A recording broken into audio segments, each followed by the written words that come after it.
by far the best body I've ever had. And I couldn't have done this on my own. And I'm not ashamed of that because I am living my best life. And I don't want you guys to hold yourself back because you feel shame for making these decisions for yourself. It's been 9 months since I had that mommy makeover surgery this past February 2023. Let's check my scars and see how they're healing up. And following my first VBeam laser treatment, what do I think? To be frank, I had a lot of trepidation about this surgery. Was I making the right choice? Will I look odd and regret the outcome? Maybe I could still fix it myself. Am I vain for wanting this improvement? And finally, will these scars haunt me for the rest of my life? I believe that if you're considering a surgery like mine, you probably have a lot of the same concerns and questions about this whole thing. And with that, I hope that my Mommy Makeover Surgery Journey playlist here on YouTube has given you insight, hope, and assurance with these surgeries, as of course I've chronicled and detailed it very extensively here for you.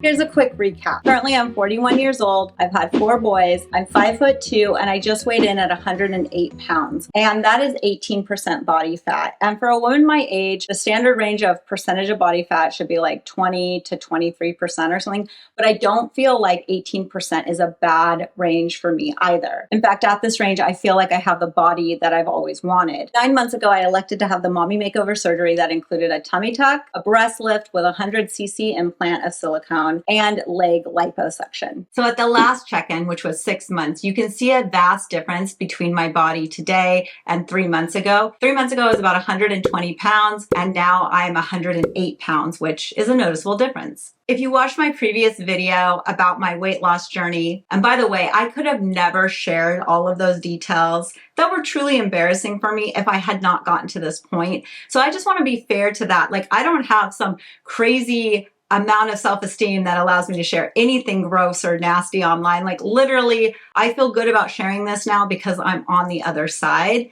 And I want to really make that clear to you guys because I think that that's an honest reality for me. But if you watched that last video, then you know that since July, I have been using the peptide called Semaglutide. You might also know it as Ozempic. And the reason I started using it was because I felt like I wanted my legs to be leaner, my arms to be leaner. I wanted them to be in proportion to my new body. And I wanted to maintain this overall leaner figure that I prefer. It is my preference. Some people might think I'm too thin, but at 5'2", this is amazing for me. I do these check-ins and create these videos to give you real insight. Of course, when you subscribe, comment, and share this video, you truly brighten my day. The reason I decided to go the route of incorporating the semaglutide into this new path of life for me was because I have seen people get this surgery and their bodies, some of them look great, but a lot of times I feel like their bodies look disproportionate, meaning they might have like this flat stomach or something, but everything else is not correct. It doesn't look like it's the same body, right? And I wanted a figure that looked like a lean dancer's body figure. That's what I wanted. That's what I find attractive and preferable. I've also seen people put on weight after having this surgery, and that is a true concern. Like, think about that for yourself. Can you maintain your weight? Can you maintain or even improve on this new amazing figure that you've been given? And because I've seen people gain weight on this and ruin what was done, I was intent on not only keeping what Dr. Green had done for me, but also improving on it so that I could live my best life. And semaglutide has helped me do that. So for me as a short woman at 5'2", proportion is everything. Proportion means clothes fit well, they look correct, I look tall rather than squatty. Like, it is a big thing to think about proportion, and I think about proportion all the time. In fact, proportion is so important to me. It's the reason I wanted small breasts. I see so many women who go in and get plastic surgery and they get these huge breasts, and I'm not really sure who they're getting them for. Maybe some women just really want a very large chest, but ladies, let's think about this. Weight up here makes you look heavy, and breast tissue doesn't always look youthful. It actually looks very matronly. So in my opinion, the lift for most of us is what you need. I know a lot of doctors will be like, oh, we can just put 500 cc's in there and then they'll just be big. And that is a very easy surgery for surgeons. Think about yourself. This is for you. It's not to make the doctor's job easy. It's for you, and you need to find the right surgeon who understands your needs. I told Dr. Green like 10 times, I don't want implants, or I don't want big breasts. Like, I want small, like 16-year-old breasts. I literally said that I want 16-year-old breasts that are small and tight, because I know on my frame that is going to look more youthful. And so as we were discussing this, he's like, well, I need something. And I was like, well, okay, what's the smallest we can go? And he's like, 50 cc's. The nurse and him were talking about it, and they're like, I think 100 would be appropriate. This is also why I can't stress to you enough that you should go meet with multiple surgeons. You really need to find someone that you feel comfortable with, you've seen their work, but also somebody who is conservative. And what I mean by that is some surgeons will just do surgery because that's their business, right? And I'm not faulting them for that. Like, I get it. And also, you have people coming in who just really want something done, whether they need it or not, or whether that surgery is actually going to give them the outcome they want. And so I think a lot of people who go in for these surgeries might come out unhappy, but that's because they may have not been the right candidate, or their surgeon didn't really explain to them everything about it and how it was going to be on their body. I leave this with you as like a very big point. You have to find the right surgeon, and you have to find the person that you can talk to and really help him visualize what you want. I felt like Dr. Green was conservative, and that's what I was looking for. And he really helped me navigate this situation,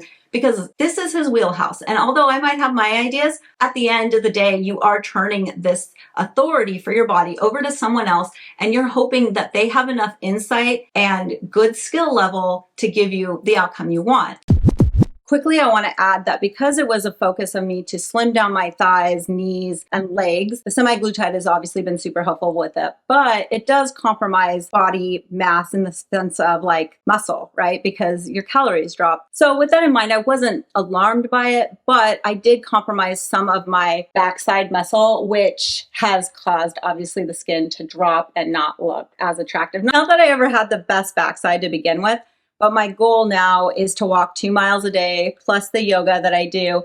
And hopefully in 2024, I'll get back to the gym where I can start squatting and doing more weight on my legs to just help firm this area up, because it's not exactly what I want, but at least this situation is more in my control. And I know that I can build it back up by squatting. And at this point, of course, all of my trepidations and concerns about the surgery have been resolved. 9 months out, I am completely happy. I just feel thrilled with the decisions I made and what Dr. Green did and how it's all turned out. If you watched the first video in this playlist series of the Mommy Makeover, you can see my preparatory video for getting ready for the Mommy Makeover surgery. And I hope that gives you a lot of insight. And also you understand that it's not just one and done. It's not that you just show up for surgery at 6 a.m. and that's it. You should prep yourself. You should get ready for this. This is a big deal. And then of course, last week's video about my whole weight loss journey started 15 plus years ago. And you can check that out and see everything I did leading up to the Mommy Makeover surgery that I had in 2023. So my surgery scars were a big concern for me. I had never had scars on my body, and I don't know, mentally, I couldn't wrap my mind around it. Now, maybe if I had had C-sections, as some of my friends have, like, I wouldn't have had such a huge concern about the tummy tuck scar, but because I hadn't, I was like, I don't have any scars on me, and is this the right choice to elect to do this and then have these scars left? I was literally hyper fixated on this idea that I would always look like a stitched together human, like a Raggedy Ann doll. So at the 6-month check-in with Dr. Green, which is linked here, he looked at my scars. He said, these look great. He didn't want me doing anything before that 6-month check-in to my scars. Now, I know that other surgeons start treating scars right away. Everybody has their different methodology for healing. And he wanted me to wait till 6 months so he could see the scars and what he thought.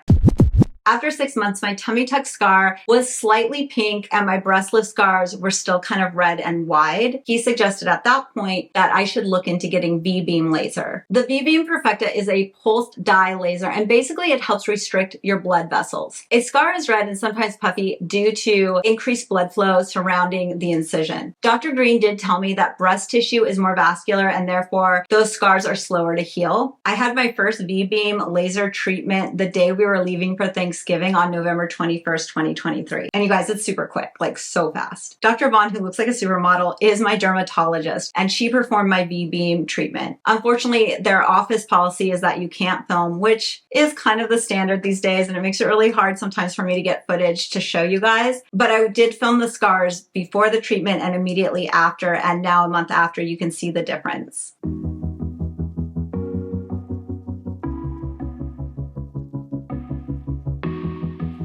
Dr. Vaughn said that she sees a lot of these types of scars and treats them with the VBeam, and she already thought mine looked amazing. She's like, I'm surprised you're even getting this done. And I was like, I can still see them, so let's make them go away. With that in mind, I did not do any self-tanner today because I wanted you guys to be able to see the difference in the shades of the scars. But normally I would probably have self-tanner on and then you wouldn't be able to see them. And I'm about to start that peptide melanotan, so we'll see, because that should make my body naturally more tan. I have another VBeam session scheduled for next month in January, right before my 1-year check-in. So I'm excited to get that done and to see if one more session makes a vast difference. Fingers crossed, at the 12-month check-in, we will not see any scars and it will just be amazing. And I won't have that fear anymore of feeling like I'm stitched together, which is already going away, by the way, because as I've gotten accustomed to the scars and they've reduced in size and darkness, I feel so much more confident. I want to touch on the numbness that you can get from the tummy tuck scar. So from my surgeries, I don't have any numbness in my breast, but the tummy still feels bizarre. I've gotten used to it, and that's what a lot of people have told me online, that you just get used to it, and that is true. I would say the one thing that's still bizarre and annoying is sometimes you get these itching. You can't relieve it. It's just like this internal itching that is super annoying, but I think it's like nerve endings like reattaching. So I hope that that means that I'm going to get more sensation there. It's not that I don't have any sensation there. It's just the sensation in my abdomen is not normal. It doesn't feel like it did before. So just keep that in mind. But again, even knowing this, I would still do it. I mean, I can deal with that. Did I tell you I'm happy? At this point, I feel like my scars are nearly gone, and if this is the completed outcome, I am totally okay with it. Perhaps they're not invisible, but at this point, I am so grateful that I did this surgery. And the end result that I've been able to achieve is totally worth these fading scars, even if they don't completely disappear. I hope this Mommy Makeover 9-month check-in gives you more insight and hope as you assess these treatments for yourself. I want you guys to be very, very clear on what you're going into to have the best results. Not everybody gets a great outcome, and I think a lot of it has to do with you understanding your body, you understanding what you truly want, and you finding the best doctor to achieve those results with. I appreciate all the kind comments that I've received on YouTube while I've been sharing this. You guys are amazing. Thank you. And I'm excited to be on this journey with you guys too. I love it when I see comments and you guys are like, I just got my drains out today, or tomorrow is my surgery. Like, that's incredible. And it is definitely something for us to connect on and understand one another on and feel good about. And so that's why I love this series. So drop your comments, tell me what you're doing, tell me what you're planning, because I can't wait to see it. I don't wanna stay here, no. Ain't gonna keep it low now. If you wanna go, let's go. Let's wrap it up and hit the road. I just got an awesome vibe, striking the winner post now. Liberty's on my mind. We've taken off, we've left the ground. You